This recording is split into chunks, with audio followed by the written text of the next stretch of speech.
Vamos lá, o ministro do Supremo, Celso de Mello, determinou que o presidente Jair Bolsonaro tem que prestar depoimento oral, presencial ou por videoconferência no inquérito que apura a acusação de tentativa de interferência na Polícia Federal. A investigação foi aberta depois que o ex-ministro Sérgio Moro, deixou ali a pasta da Justiça, afirmando que o presidente tentou interferir no comando da PF. O tema de hoje é correta a decisão de obrigar o depoimento presencial do presidente Bolsonaro? Os nossos debatedores são Bruno Salles, advogado mestre em Direito Penal. Boa noite, Bruno. Boa noite, Mona Lisa. E Caio Coppola, bacharel em Direito e comentarista político. Boa noite, Caio. Boa noite, Mona Lisa. Boa noite, doutor Bruno. Boa noite, espectador da CNN. Boa noite. Começamos... desculpa, atropelei sem querer no boa noite. Vamos lá, começamos com você, Bruno, por favor. Obrigado, Mona Lisa. Minhas amigas, meus amigos telespectadores, boa noite. No debate de hoje, eu tenho grande prazer e felicidade de analisar, debater, discutir tecnicamente a decisão de um dos ministros do Supremo Tribunal Federal que mais engrandecem a República. O ministro Celso de Mello foi promotor de justiça, foi indicado e tomou posse ao Supremo Tribunal Federal em 1989, na gestão do então presidente José Sarney. No livro Os 11, uma das obras mais completas sobre a história recente da nossa Suprema Corte, o jornalista Felipe Recondo conta que, na época da sua nomeação, só uma breve notinha foi publicada no jornal sem maiores alardes sobre esse fato, que hoje em dia tem uma importância tão sensível, talvez, quanto a eleição de um presidente da República. Basta lembrar que a vaga que ele vai deixar aberta com a sua aposentadoria em novembro, ela vem sendo discutida, pensada, oferecida, negociada desde antes das eleições do presidente Jair Bolsonaro. Na obra de Felipe Recondo, uma investigação jornalística histórica, de fôlego, de relevo, transparece o respeito absoluto que os demais ministros têm pelo decano Celso de Mello. Em uma corte em que certos ministros se recusam a cumprimentar ou a dividir elevador com outros, Celso de Mello é visto como uma autoridade pacificadora. Não pela existência de uma hierarquia, não apenas pela sua antiguidade, mas pela sua sabedoria, pela sua sagacidade e a capacidade de encontrar soluções simples para problemas complexos. O discreto. É raríssimo que se ouçam opiniões do decano fora dos autos. Quando recentemente uma conversa do ministro em um grupo privado de colegas vazou para a imprensa, na qual ele fazia uma comparação histórica entre a República de Weimar e a atual situação brasileira, Celso de Mello se apressou em informar que aquelas eram suas reflexões e que ele não falava pelo Supremo Tribunal Federal. O ministro Celso de Mello costuma falar muito, sim, mas apenas quando ele fala nos autos dos processos que julga. Quem acompanha os julgamentos do Supremo Tribunal Federal com frequência, como é o meu caso, felizmente, está acostumado a ter nos votos do decano, cheio de sublinhados, grifos, destaques, logicamente encadeados. Está acostumado a ter verdadeiras aulas de direito, de história, de política. Mas, sobretudo, está acostumado a ver lições de civilidade, de equidade e de justiça. A decisão proferida hoje é um exemplo da profundidade, erudição e coerência desse respeitadíssimo magistrado. Nas 60 e pouco páginas, o ministro explica as razões pelas quais, mesmo de licença médica, ele profere uma decisão em um inquérito de tamanha magnitude.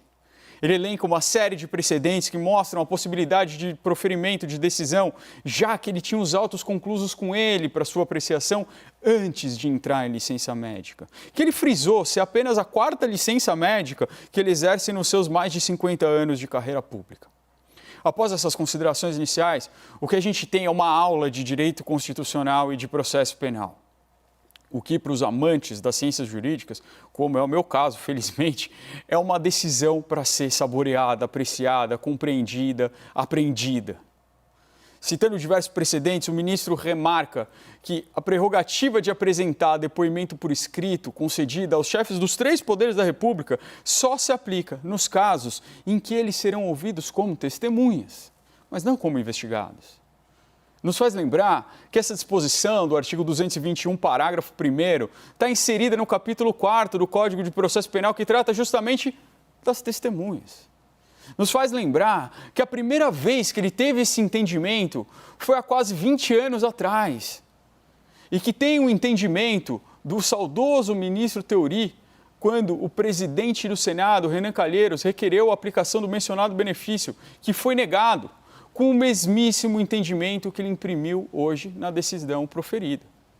Nos faz lembrar que ninguém, que nem os chefes do Executivo, do Legislativo e do Judiciário estão em posição hierárquica acima de qualquer outro cidadão. E que, como qualquer outro cidadão, na forma do princípio republicano, eles devem respeito à lei e à Constituição.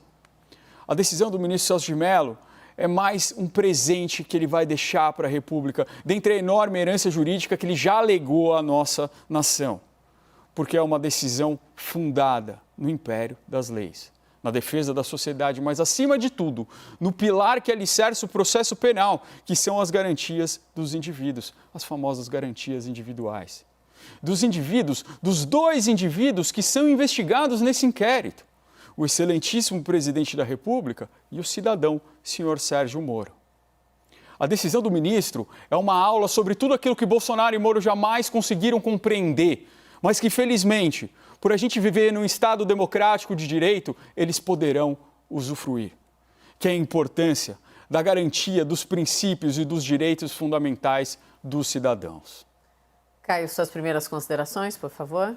Claro. Bom, apenas uma breve correção técnica, né? Ao contrário do que foi dito um pouco mais cedo, acho que inclusive no enunciado, o presidente Bolsonaro ele não é acusado de interferir na Polícia Federal. Ele é apenas investigado com base nessa suposição. Nesse caso específico, para haver uma acusação, é preciso que haja uma denúncia. E ela não existe, pelo menos não na fase atual da apuração.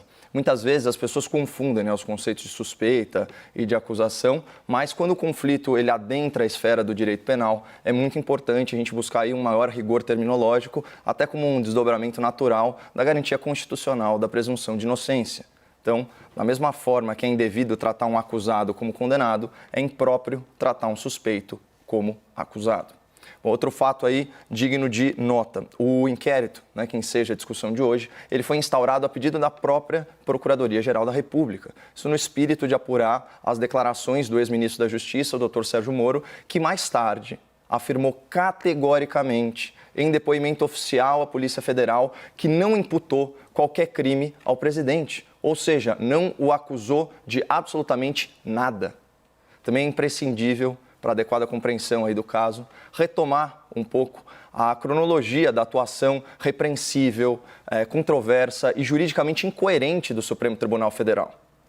Em 24 de abril, o anúncio midiático e espetaculoso da demissão do Sérgio Moro provocou 3 grandes consequências aí de natureza judicial. Sobre a primeira, eu já fiz alguma referência, né? No mesmo dia da coletiva, o PGR listou todos os possíveis ilícitos supostamente praticados pelo presidente da República e oficiou o STF para instauração de inquérito de forma, diga-se de passagem, muito célere e muito transparente. Mas, por outro lado, nesse mesmo pedido, o procurador aventou explicitamente a hipótese de denunciação caluniosa, isso por parte do ex-ministro da Justiça. Ou seja, é uma investigação, né, pertinente, necessária, mas que atinge ambos os envolvidos. E outro detalhe, quando prestou seu depoimento, isso foi em 2 de maio, além de evitar qualquer acusação direta ao presidente, o Dr. Moro afirmou que Bolsonaro nunca pediu que ele ou qualquer dos seus indicados na Polícia Federal interviesse a seu favor em qualquer investigação. Então, vocês percebem como a realidade vai se mostrando incompatível com as suspeitas mais graves? O suposto acusador nos assegura que não houve crime. E se de lá para cá, né, nesses últimos meses, sob a nova gestão do Ministério da Justiça, houve qualquer ingerência política indevida nas investigações, então nenhuma prova nos foi apresentada. A substituição regular de diretor, de superintendente da Polícia Federal, por si só, não demonstra nada. O presidente da República pode sim destituir, ele pode constituir novos quadros, né, dentro da estrutura federal, quantas vezes ele desejar. Mas vamos avançar para a segunda consequência judicial, que se deu em 29 de abril por uma decisão monocrática absurda do ministro Alexandre de Moraes. A suspensão da nomeação de um novo diretor-geral para a Polícia Federal. E por que absurda? Porque a livre indicação para esse cargo é prerrogativa do presidente. E o nome escolhido atendia a todas as qualificações legais exigidas, além de ter excelente currículo e excelente reputação entre os seus pares. O ministro justificou a sua decisão esdrúxula, atribuindo um falso valor de prova às falas de Sérgio Moro e criticando a proximidade entre o presidente e o seu indicado. Como se houvesse restrição legal à afinidade pessoal e como se nenhum ministro do STF desfrutasse da amizade dos presidentes que os indicaram, incluindo o próprio doutor Alexandre de Moraes, muito bem relacionado com o senhor Michel Temer. Essa arbitrariedade foi tão flagrante, mas tão flagrante, que as nomeações subsequentes da Polícia Federal ocorreram normalmente.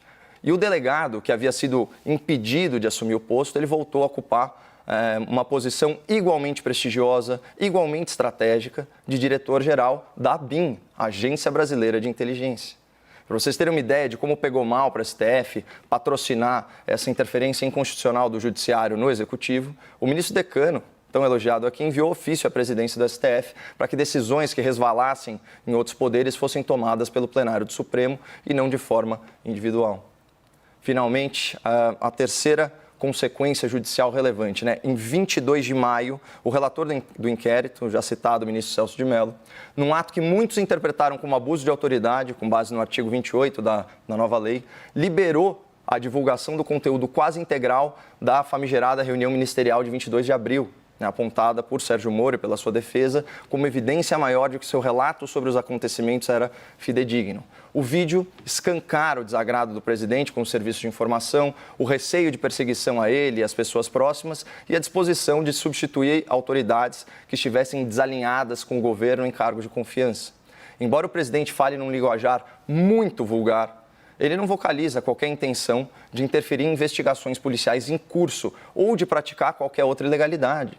Essas três situações, retomando, o depoimento do ex-ministro exonerando o presidente de acusações, a nomeação regular de novos quadros para a Polícia Federal e a ausência de prova de crime na fala da reunião ministerial, sinalizam o provável desfecho desse inquérito, o arquivamento por ausência de materialidade, ou seja, ao que tudo indica, pelas provas até agora apresentadas à sociedade, não houve crime. E nesse contexto, né, que a gente extrai uma análise mais precisa dessa última decisão judicial de exigir depoimento presencial do presidente da República, caso ele deseje exercer o seu direito de defesa no referido inquérito. E, quer saber, juridicamente, a decisão é procedente. Mas aqui cabe destacar três fatores excepcionais que poderiam ser levados em conta antes de forçar um presidente da República, com todas as suas atribuições, todas as atribuições do cargo, a despender tanto tempo e tanta energia numa oitiva. Primeiro, o inquérito aparentemente carece de evidências contundentes. A prova mais relevante é o vídeo da reunião ministerial, que fala por si só. E qualquer esclarecimento sobre o sentido das falas do presidente pode ser arguído por escrito. Segundo, como bem colocou o doutor, a legislação de processo penal já prevê que autoridades da República podem se manifestar por escrito na qualidade de testemunhas, não vítimas. Para os parâmetros criativos, tão criativos desse STF na interpretação das leis, aplicar a mesma regra no caso de autoridades investigadas não seria nada demais. E terceiro, aqui, fator mais importante, nós estamos no meio de uma pandemia que foi usada até como justificativa para desencarcerar milhares de criminosos condenados. Então, considerando esse espírito tão solidário, né, do nosso sistema judicial, será que não faz sentido poupar as autoridades da República, e não só elas, também seus assessores diretos, de compromissos presenciais que não sejam da sua livre escolha? Portanto, enfrentando aqui o questionamento, né, que enseja o nosso debate hoje, ainda que se considere que a decisão de obrigar o presidente a depoimento presencial seja tecnicamente correta, ela é, acima de tudo, desnecessária. Vamos ao debate, então, Bruno e Caio, por favor. Caio, eu vou discordar de você, da sua fala inicial, por um ponto fundamental sobre o Supremo Tribunal Federal. O Supremo Tribunal Federal, ele não fala para uma pessoa. O Supremo Tribunal Federal, ele não fala para um caso concreto. Ele fala para uma pacificação de determinada matéria, para dar uma interpretação sobre leis e principalmente sobre a Constituição para todos os casos.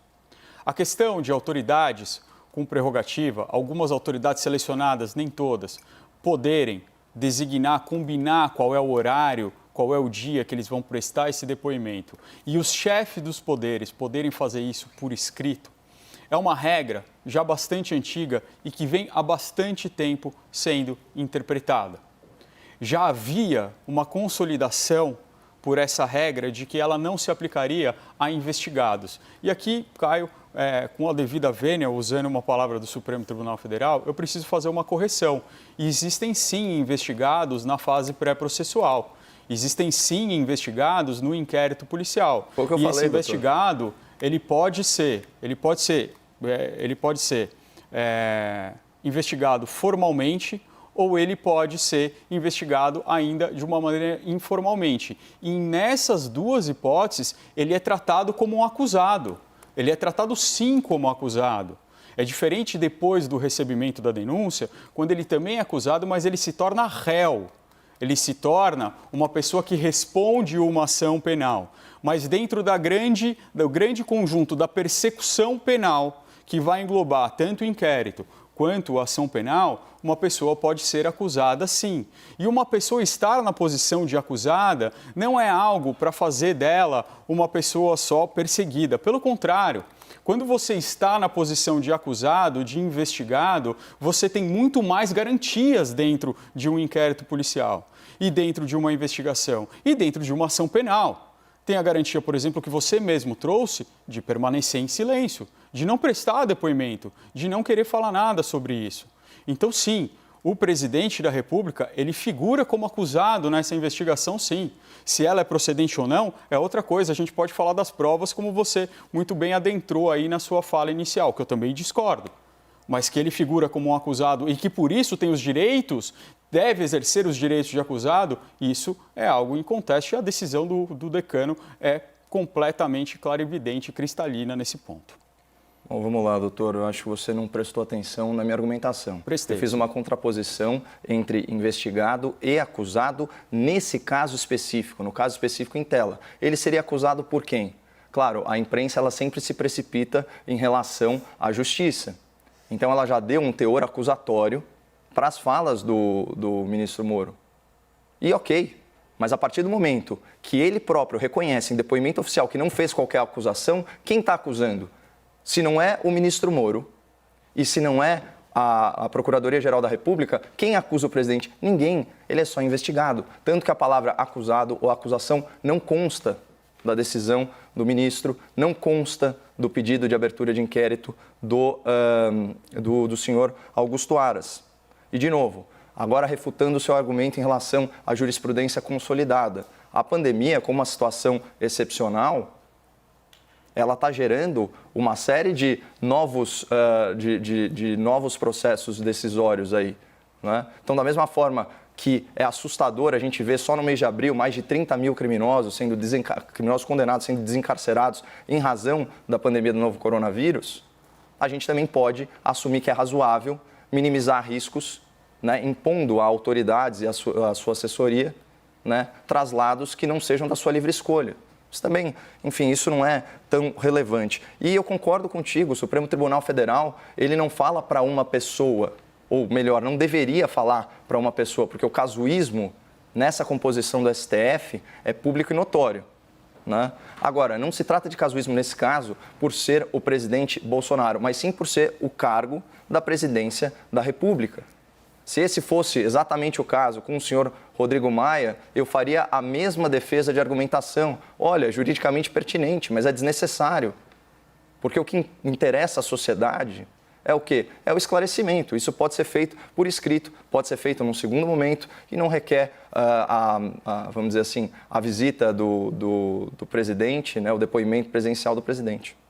Requer sim, Caio, porque há uma diferença muito grande entre a oralidade, que é o princípio, que é a regra do processo penal, de uma petição escrita. É muito claro quando a gente fala de mídias diferentes. É muito diferente assistir um debate entre eu e você do que ler uma coluna escrita por mim e uma coluna escrita por você. Isso é óbvio. Existem detalhes na oralidade que nunca serão passados no papel, que nunca serão passados da forma escrita. E nesse caso, o que foi feito pelo ministro, ele deu um passo além. E a parte mais importante dessa decisão, de fato, não é se o presidente precisa prestar o depoimento oral ou não. A parte mais importante foi dele franquear a possibilidade dos coacusados, dos co-investigados, de participarem dessa instrução. Porque nesse caso, Caio, embora o ministro Sérgio Moro, muito habilmente, porque ele sabe muito bem o que fez, Ele chegou no depoimento e ele disse da seguinte forma: eu não estou fazendo acusações, eu estou trazendo fatos. Um argumento meramente retórico, porque ele também está sendo acusado de denunciação caluniosa. Então a gente tem um inquérito que a gente tem a seguinte situação: esse inquérito ele não pode acabar de uma maneira de simples arquivamento. Porque ou os fatos que o ministro Sérgio Moro trouxeram são verdadeiros, ele chame isso de acusação ou não, ele usa um instrumento retórico, não, eu só trouxe os fatos, quem vai fazer a acusação é o Ministério Público, é o Ministério Público quem acusa, eu só trago os fatos. Se os fatos que ele trouxe são verdadeiros, é necessário que tenha uma denúncia, é necessário que tenha uma proposição de ação penal. Pelo contrário, se esses fatos não forem verdadeiros, se não se conseguir provar que esses fatos que ele imputou ao vivo, em rede nacional, ainda no exercício do cargo de ministro da Justiça, ele cometeu um crime também. Ele cometeu um crime de denunciação caluniosa. E para além dessas insinuações que foram feitas pelo ministro Sérgio Moro, na própria defesa oral que o presidente da República fez, ele revelou fatos gravíssimos. Ele revelou que ele determinou que medidas de diligência fossem determinadas no inquérito da vereadora Marielle Franco. E ainda disse que olhou os depoimentos de um inquérito sigiloso. Ele declarou isso ao vivo. Aquele dia, aquela sexta-feira, Caio, foi um show de horror para a República, que eu espero que nunca mais se repita, mas que traz fatos gravíssimos que precisam ser apurados e que não há nenhuma chance desse inquérito acabar num mero arquivamento. Algum dos lados está falando a verdade, algum dos lados vai responder por isso. Não existe uma grande oposição entre o que um lado fala e o outro fala. Não existe. Até por isso, né, que o ministro Sérgio Moro, quando teve a oportunidade de fazer o seu depoimento à Polícia Federal, ele foi muito claro: nossa, eu não imputei nenhum crime ao presidente da República. E a prova mais eloquente do que eu estou falando é a realidade dos fatos, é o vídeo da reunião ministerial que todos nós assistimos. E, de novo, não tem nenhum crime incontroverso ali diante de nós, né? E, de novo, tanto os fatos relatados, vamos supor que o ex-ministro Sérgio Moro esteja corretíssimo aí no seu relato. Ora, o próprio PGR, quando pede, né, a abertura de inquérito com base nessas declarações, ele fala de ilícitos em tese. Ou seja, ele já não dá uma interpretação de ilegalidade àquilo que foi descrito pelo ministro Sérgio Moro. Ele faz isso, por isso que eu falei, de forma extremamente transparente, quase como para dar uma resposta, uma devida resposta à sociedade. É uma interpretação muito elástica. Dependendo da forma como aquilo for ampliado, a forma como aquilo for corroborado por documentação, sim, pode configurar ilícito. Já falei aqui várias vezes, se for comprovada interferência indevida do presidente da República em investigação policial, eu vou ser o primeiro a criticar. O primeiro a falar que esse é um ato antijurídico.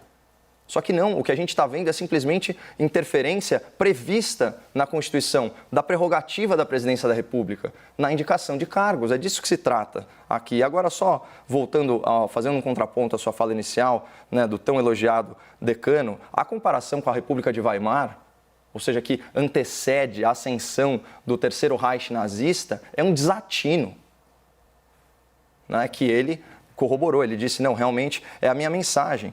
Eu vou ler o trecho inicial da mensagem do ministro Celso de Mello. Guardadas as devidas proporções, o ovo da serpente, à semelhança do que ocorreu na República de Weimar, parece estar prestes a eclodir no Brasil. E o ovo da serpente faz referência, você sabe muito bem, você gosta de literatura como eu, faz referência à tragédia de Júlio César, quando Brutus fala da necessidade de exterminar Júlio César antes que ele se torne um tirano.